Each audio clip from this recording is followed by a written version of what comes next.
BJP ನಾಯಕರು ರಾತ್ರೋರಾತ್ರಿ ಜಿಲ್ಲಾಧಿಕಾರಿ ಕಚೇರಿಗೆ ಮುತ್ತಿಗೆ ಹಾಕಿದ್ರು. ಪೊಲೀಸ್ ಸಿಬ್ಬಂದಿಯ ಜೊತೆ ಕಾಳಗ ಮಾಡಿದ್ರು.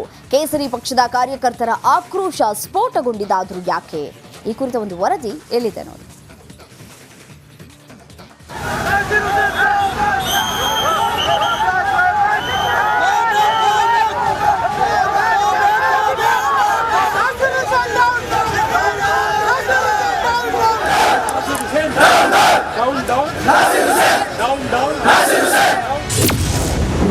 ನಾಸೀರ್ ಹುಸೇನ್ ವಿರುದ್ಧ ಬಿಜೆಪಿ ಪ್ರೊಟೆಸ್ಟ್. ಡಿಸಿ ಕಚೇರಿ ಮುಂದೆ ರೆಡ್ಡಿ ನೇತೃತ್ವದಲ್ಲಿ ಪ್ರತಿಭಟನೆ. ರಾಜ್ಯಸಭೆ ಸದಸ್ಯರಾಗಿ ಆಯ್ಕೆಯಾದ ಬಳಿಕ ಇದೇ ಮೊದಲ ಬಾರಿಗೆ ನಾಸೀರ್ ಹುಸೇನ್ ಬಳ್ಳಾರಿಗೆ ಆಗಮಿಸಿದ್ದು ಕಾಂಗ್ರೆಸ್ ಕಾರ್ಯಕರ್ತರು ಭರ್ಜರಿಯಾಗಿಯೇ ವೆಲ್ಕಮ್ ಮಾಡಿದ್ರು. ಅತ್ತ ಕಾಂಗ್ರೆಸ್ ಸಂಭ್ರಮಾಚರಣೆಯಲ್ಲಿದ್ರೆ ಇತ ಬಿಜೆಪಿ ಕಾರ್ಯಕರ್ತರು ಹುಸೇನ್ ವಿರುದ್ಧ ಕೆಂಡ ಕಾರ್ತಿದ್ರು. ವಿಧಾನಸೌಧದಲ್ಲಿ ಹುಸೇನ್ ಬೆಂಬಲಿಗರು ಪಾಕಿಸ್ತಾನ್ ಜಿಂದಾಬಾದ್ ಘೋಷಣೆ ಕೂಗಿದ್ದು ಈ ಪ್ರಕರಣವನ್ನ ಖಂಡಿಸಿ ಬಿಜೆಪಿ ಕಾರ್ಯಕರ್ತರು ಬಳ್ಳಾರಿಯ ರಾಯಲ್ ವೃತ್ತದಲ್ಲಿ ಪ್ರತಿಭಟನೆ ನಡೆಸಿದ್ರು. ಗೋ ಬ್ಯಾಕ್ ನಾಸೀರ್ ಹುಸೇನ್ ಅಂತ ಘೋಷಣೆ ಕೂಗಿದ್ರು.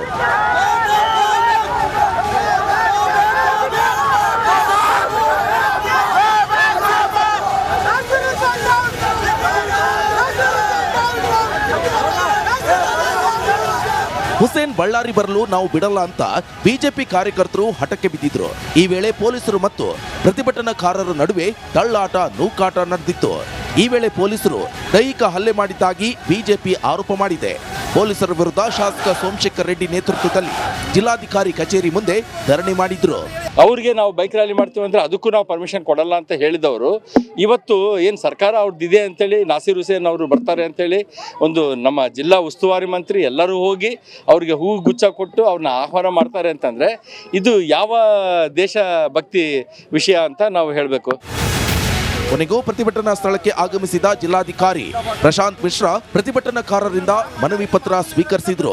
ಕಾನೂನು ಉಲ್ಲಂಘನೆಯಾಗಿದ್ರೆ ಸೂಕ್ತ ಕ್ರಮದ ಭರವಸೆ ನೀಡಿದ್ದು ಬಳಿಕ ಬಿಜೆಪಿ ಪ್ರತಿಭಟನೆ ವಾಪಸ್ ತೆಗೆದುಕೊಂಡಿದೆ.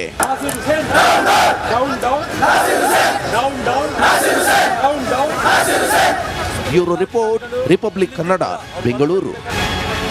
ಮಲೆನಾಡು ಅಂತ ಹೆಸರುವಾಸಿ ಪಡೆದಿರೋ ಜಿಲ್ಲೆಯಲ್ಲೇ ಜನ ಸಂಕಷ್ಟವನ್ನ ಅನುಭವಿಸುವಂತಾಗಿದೆ. ಆರೋಗ್ಯ ಸಮಸ್ಯೆ ಅಂತ ಆಸ್ಪತ್ರೆಗೆ ಹೋದ್ರೆ ಕತ್ತಲಲ್ಲೇ ಚಿಕಿತ್ಸೆಯನ್ನ ತೆಗೆದುಕೊಳ್ಳುವಂತಹ ಪರಿಸ್ಥಿತಿ ನಿರ್ಮಾಣವಾಗಿದೆ. ಅಷ್ಟಕ್ಕೂ ಈ ಘಟನೆ ನಡೆದಿರೋದಾದ್ರೂ ಎಲ್ಲಿ ಅಂತೀರಾ? ನೀವೇ ನೋಡಿ.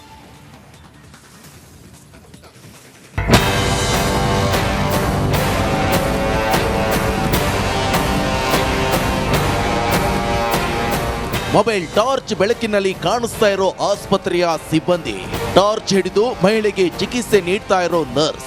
ಈ ದೃಶ್ಯ ಕಂಡು ಬಂದಿದ್ದು ಚಿಕ್ಕಮಗಳೂರಿನ ಕೊಪ್ಪ ತಾಲೂಕಿನ ಜಯಪುರ ಆಸ್ಪತ್ರೆಯಲ್ಲಿ.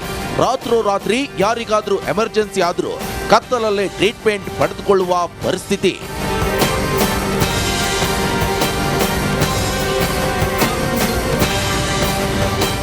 ಮಧ್ಯರಾತ್ರಿ 2 ಗಂಟೆ ಸಮಯದಲ್ಲಿ ಮಹಿಳೆಯೊಬ್ಬರಿಗೆ ಎದೆನೋವು ಕಾಣಿಸಿಕೊಂಡಿದೆ. ತಕ್ಷಣವೇ ಹತ್ತಿರದ ಜಯಪುರ ಆಸ್ಪತ್ರೆಗೆ ಕರೆದೊಯ್ಯಲಾಯಿತು. ಆದರೆ ಅಲ್ಲಿ ಹೋಗಿ ನೋಡಿದಾಗಲೇ ಗೊತ್ತಾಗಿದ್ದು ಆಸ್ಪತ್ರೆಯಲ್ಲಿ ಪವರ್ ಇಲ್ಲ. ಜಯಪುರ ಪಟ್ಟಣದಲ್ಲೂ ಪವರ್ ಇಲ್ಲ ಅಂತ. ಆದ್ರೂ ಆತಂಕದಲ್ಲೇ ಸಂಬಂಧಿಕರು ಮಹಿಳೆಗೆ ಚಿಕಿತ್ಸೆ ಕೊಡಿ ಅಂತ ಸಿಬ್ಬಂದಿ ಮೊರೆ ಹೋದ್ರು.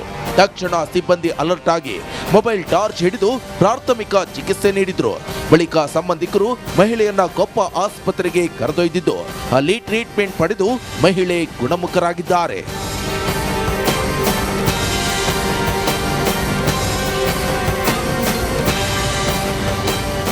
ಒಟ್ಟಾರೆ ಚಿಕ್ಕಮಗಳೂರು ಅಂದ್ರೆ 70% ಮಲೆನಾಡು ಇರೋ ಜಿಲ್ಲೆ. ಮೊದಲೇ ಆರೋಗ್ಯ ಏರುಪೇರಾದ್ರೆ ಜಿಲ್ಲೆಯಲ್ಲಿ ಚಿಕಿತ್ಸೆ ಸಿಗುತ್ತೆ ಎಂಬ ಭರವಸೆಯೂ ಇಲ್ಲ. ಹೀಗಿರುವಾಗಲೇ ಇರೋ ಆಸ್ಪತ್ರೆಯನ್ನ ನಂಬಿಕೊಂಡಿರುವ ಮಲೆನಾಡಿಗರ ಸ್ಥಿತಿ ಏನು ಅನ್ನೋದೇ ದೊಡ್ಡ ಪ್ರಶ್ನೆ.